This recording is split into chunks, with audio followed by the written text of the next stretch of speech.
نحمده ونصلي على رسوله الكريم أما بعد فأعوذ بالله السميع العليم من الشيطان الرجيم بسم الله الرحمن الرحيم. We're talking about the science of the revelation, or in other words, the science of disclosure of things to a human being.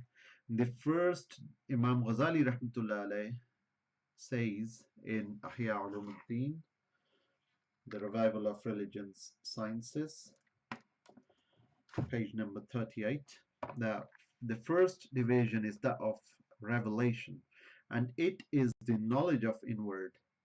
It's the finality of all sciences. One of the knowledgeable men said,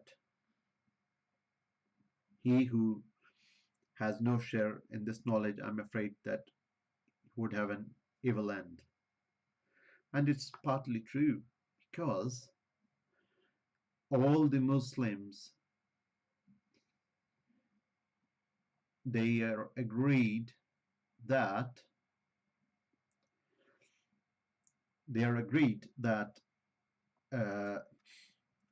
that we should do tazkiyah of our batin, which is cleanse our hearts from all the impurities.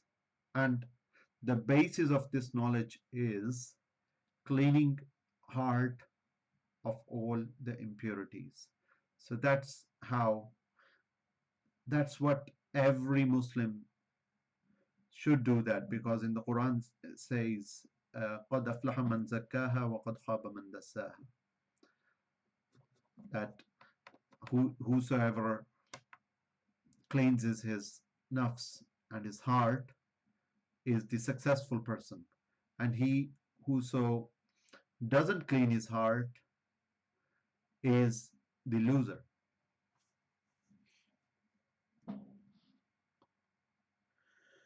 So furthermore, the knowledge of revelation is the knowledge of the true and faithful believers and those close to the presence of Allah Almighty. It's a light which shines in the heart when it's purified and cleaned from such of blameworthy characteristics as it has.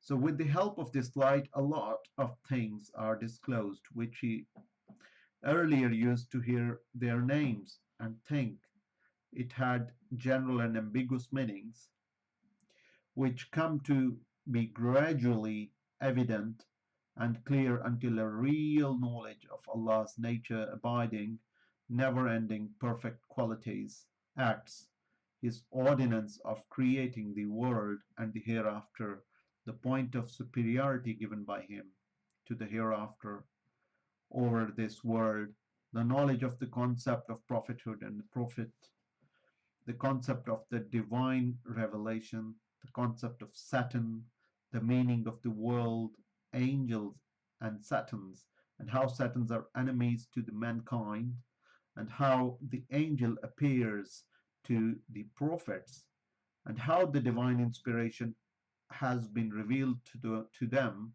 the knowledge of the dominion of both the heavens and the earth, the knowledge of the heart, and how the soldiers of angels and Satans come to blows with each other in it, the knowledge of difference between the angels' visitations and Satan's visitations, the knowledge of the hereafter, akhirah, and with its garden and fire of hell, the punishment of grave, the bridge of hell, and the balance, sirat, then the reckoning. So all this knowledge, when it comes, like this is the science of revelation or al-mukashfa, it just makes things easier for you, and it brings you from ilmul yaqeen to the ayn al-yaqeen, the stage of ayn al-yaqeen, that you can see those things with eyes, and it strengthens your iman. So this knowledge is not compulsory on everyone, but it is good that if you can see those things with your eyes in this life. Again, it's not a compulsory thing and it's not a worldly thing. The intention is to purify your heart of all the evils, be good for mankind, and be closer to Allah subhanahu wa ta'ala. And the final intention, get successful in the hereafter. So, اقرأ كتابك كفى بنفسك اليوم عليك حسيبا. It's in the Surah Al-Isra. Read your own record. Sufficient is your soul and this day to make out an account against you. So to make us enable us to read our own records from a day-to-day patient, like day-to-day basis, and being patient in this life and not getting angry and being a good human being and being a good Muslim. That's what this knowledge desires. It's not to gain the worldly things, and that is very false practice if someone does that. If someone uses these kind of knowledge, he will not get any reward in the akhirah. If someone uses these things for the worldly things. وَإِنَّ الدَّارَ الْآخِرَةَ لَهِيَ الْحَيَوَانِ لَوْ كَانُوا يَعْلَمُونَ. And the significance of Allah saying, but verily the home in the hereafter, that is life indeed, if they but knew. So he'll also know the significance of meeting with Allah subhanahu wa ta'ala and his honored, generous countenance, coming close to his presence, and the concept of achievement of felicity with the company of the highest assembly of angels and inhabitants of the heaven, and approaching the angels and prophets and the value of difference of degrees and inhabitants of the garden will have, to the extent that they will see each other in the same way as one sees a shining star in the middle of the sky, and like of that, which is too long to be explained here in detail.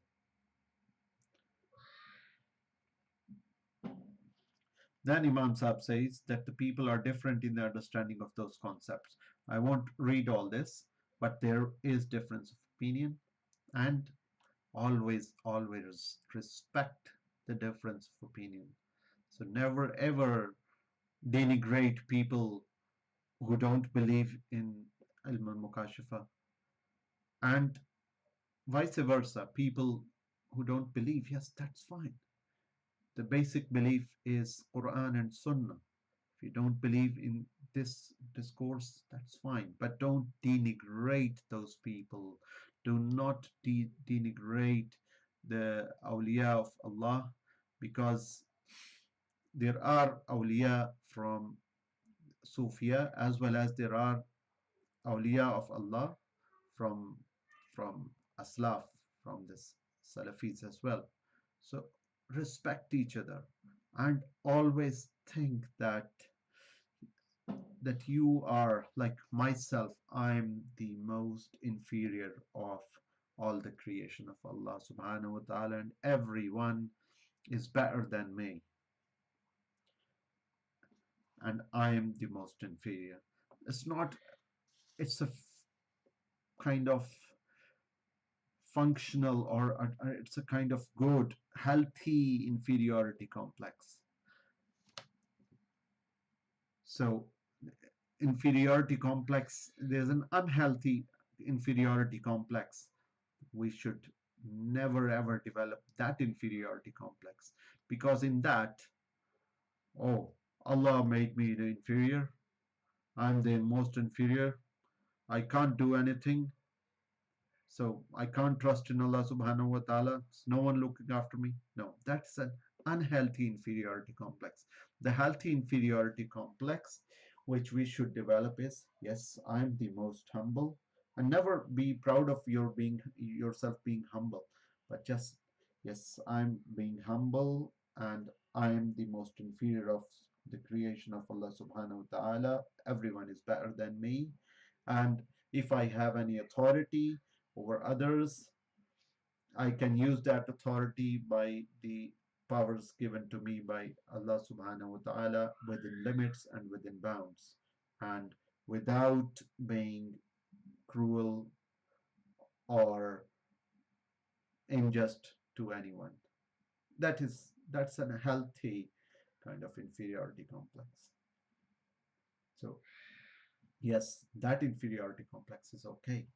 And having a great faith in Allah subhanahu wa ta'ala, that Allah subhanahu wa ta'ala can do each and everything for me, and Allah subhanahu wa ta'ala loves me, and Allah subhanahu wa ta'ala loves all his creations, and I should work for the betterment of creations of Allah subhanahu wa ta'ala.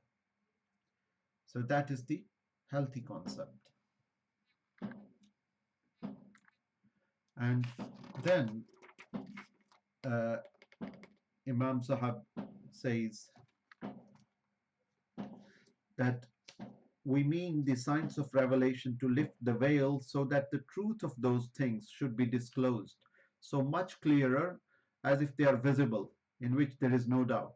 So to strengthen the Iman, that is the main thing, to strengthen the Iman so that we can be successful in the hereafter.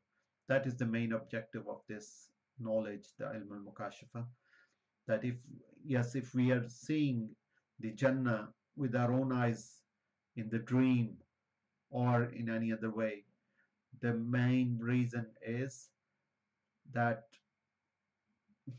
we can strengthen our Iman, and we could do something for that Jannah. Or so Allah subhanahu wa ta'ala shows those things only when we purify our hearts and always look down upon yourself and concentrate on your heart. Allah is there. My Murshid, Mr. Siddiqui Sahib, he says that Allah lives in our hearts. We have to find Allah subhanahu wa ta'ala. But Allah subhanahu wa ta'ala we can only find in our hearts when our heart is pure. Otherwise we cannot feel it, because our hearts and our minds are very dirty. So we have to cleanse our minds and cleanse our hearts so that we can feel the presence of Allah subhanahu wa ta'ala in us. وَنَحْنُ أَقْرَبُ إِلَيْهِ مِنْ حَبْلِ الْوَرِيدِ. This mirror could be cleansed and purified by refraining from lusts and following the steps of prophets. Allah's blessing and peace be upon him, them. So the prophets sallallahu ta'ala alayhim wasallam, in all their states, as much as what becomes clearer from the heart. And then Imam Sahib says that this is not the knowledge which could be explained in the books or written in books. No. So and same thing my Murshid says, that you can't have these things in the books. You can't learn these things from the books.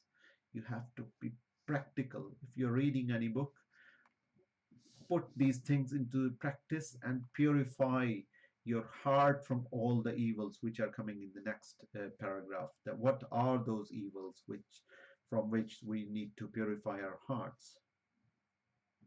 So Allah Almighty has bestowed a portion thereof talk about it, and unless it is with its real man, and he does so as one of its members by way of studying and out of confidentiality. This is the well-guarded knowledge intended by Rasulullah sallallahu alaihi wasallam. And according to As-Salami's narration on the authority of Abu Hurairah radiallahu anhu, from among the sciences belong to knowledge, there is that which seems as though hidden, and none perceives it but those endued with knowledge of Allah subhanahu wa ta'ala. And when they speak it, none becomes ignorant of it, barring those who deceive themselves by the false impression that they have the real knowledge of Almighty Allah subhanahu wa ta'ala. So do not look down upon any of the learned men upon whom Allah Almighty has conferred a portion of this knowledge. For in no way has Allah subhanahu wa ta'ala scorned him when he has given him the piece of knowledge. So some knowledge has been hidden. And we see from Quran that there were some things which were hidden from Musa alayhi salam, and Khadr alayhi salam knew those things. So there could be some things which Musa alayhi salam did not know. So some things Allah subhanahu wa ta'ala keep secret from people. And the hikmah of keeping these things secret is that people, if everything is revealed to everyone, then people may start misusing those things for the worldly pleasure and for the worldly things. And that's why first you have to purify your heart, and then Allah can reveal some knowledge unto you. Of course, it's like, I mean, if we go according to the hadith, that the dreams are only the 46th part of the prophethood, and that doesn't mean that one is a 46th, na'udhu billah, one is a 46th part of a prophet. No, no, no, no. It's like something having connection with Allah, but it's no way closer to prophethood. No comparison. Not a single comparison. So now, then it comes the Imam Sahib, Imam Ghazali, rahimahullah, talks about ilm al-mu'amala. The other division stands for the science of practical religion, and it is the knowledge of the different states of the heart. From among the praiseworthy states, a mention might be made of patience. So, wasbir nafsaka ma'alladina.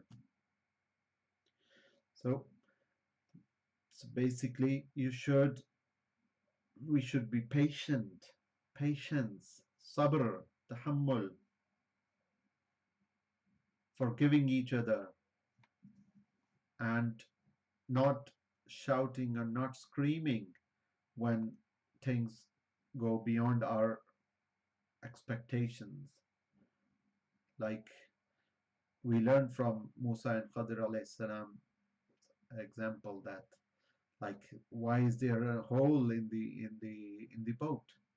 So there is a reason behind creating the hole in the boat, so that the king, the emperor, doesn't snatch all the boats, at least doesn't snatch that boat with a hole. So being patient, gratitude, fear of Allah's punishment and hope for Allah's reward, and the contentment, the abstinence, Allah's fearingness, satisfaction, generosity. If we want to gain favors of Allah subhanahu wa ta'ala, we should be generous to others. Appreciation of the gift of Allah subhanahu wa ta'ala in all the states, faithfulness and good thinking, good manners, good companionship, truthfulness and fidelity. It's a part of the knowledge of the way to the hereafter, to learn the realities of these learned states and these different states, the limits and causes. Everything we should do for the pleasure of Allah subhanahu wa ta'ala, and not for our own kind of worldly benefits. No, no, no, no. For pleasure of Allah subhanahu wa ta'ala, that should be the intention. The limits and causes which gives rise to them, fruits and signs, the treatment of the weak among them until it becomes strong, and what has vanished among them until it is restored to the original state. The blameworthy among them comprise the fear of poverty. So then there should be some things which should be eliminated from our hearts. And those things are fear of poverty, fear of resentment of what is divinely decreed.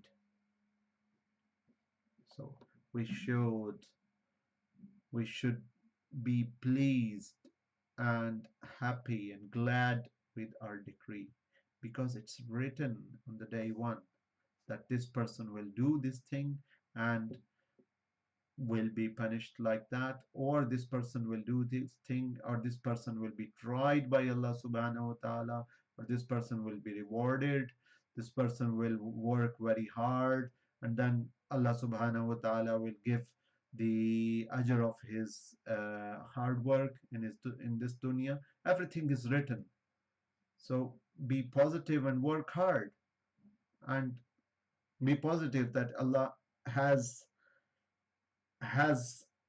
written something good for me to work hard and not doing any mistakes, and I will work very hard and I will try not to make any mistakes, and that's my decree. And if things go beyond our expectations, don't despair, because things, there should be like some trial of you, or could be some kind of warning for you, or something big has been taken away from you, or there should be some better thing hidden for you. It will maybe in your best interest to things to go like this, and it has been written from the day one. Grudge, no, no, we should bear no grudge towards anyone. Spitefulness, no, it shouldn't be there. Envy shouldn't be there. Jealousy, no, shouldn't be there. Cheating, why should we cheat? Never ever cheat anyone. Be fair, be honest. Asking for supremacy, why? No, we should not be asking for supremacy. Allah subhanahu wa ta'ala is supreme, and we are all his slaves, his bondsmen. Love of being praised, again, why? The only praiseworthy of uh, uh, entities of Allah subhanahu wa ta'ala, and then his prophets, then Sahaba, and then Awliya, Ahl Bayt. So I'm not praiseworthy. Allah subhanahu wa ta'ala is the oft praiseworthy. No love of having long life in this world only for enjoyment. No, long life is to make things easier for the hereafter, and not for enjoyment in this world. Arrogance. Why do we go arrogant? Showing off, anger, conceitedness, enmity, rudeness, ungratefulness, exalting the wealthy and despising the poor, sense of pride. Why should we feel proud and arrogant? Haughtiness, rivalry. Why? Boasting of, astaghfirullah, feeling too supercilious to tell or recognize the truth, and meddling in that which not of one's concern. Now that's another thing we do. We just like we sit together and we start talking about the worldly politics or country politics, and we cannot change anything in that. So why to discuss those things when we are unable to bring about the change? Only change in like just have a single vote that comes after 4 or 5 years. Apart from that, what change you can bring? So think of the things, talk of the things you can bring about some change. And even if there are enjoyable things, that should be enjoyable things where you can purify yourself and enjoy those things. Now, meddling in it, not of one's concern, like what is that person doing, what is that person doing. Murshid Siddiqui Sahib says, why do we waste our time in talking about the people? It's backbiting. So don't indulge yourself in the backbiting of others, especially when we have no concern. The love of useless talks. Astaghfirullah. That's what we do all the day on Facebook and WhatsApp and in our own private gatherings. Getting adorned for the people, adulation, obstinacy, conceit, being diverted from the one's defects by being engaged in the defects of others. وَيْلٌ لِكُلِّ هُمَزَةٍ لُمَزَةٍ. There is wail, there is kind of torment for every person who picks up the mistakes of others. Why do we do that?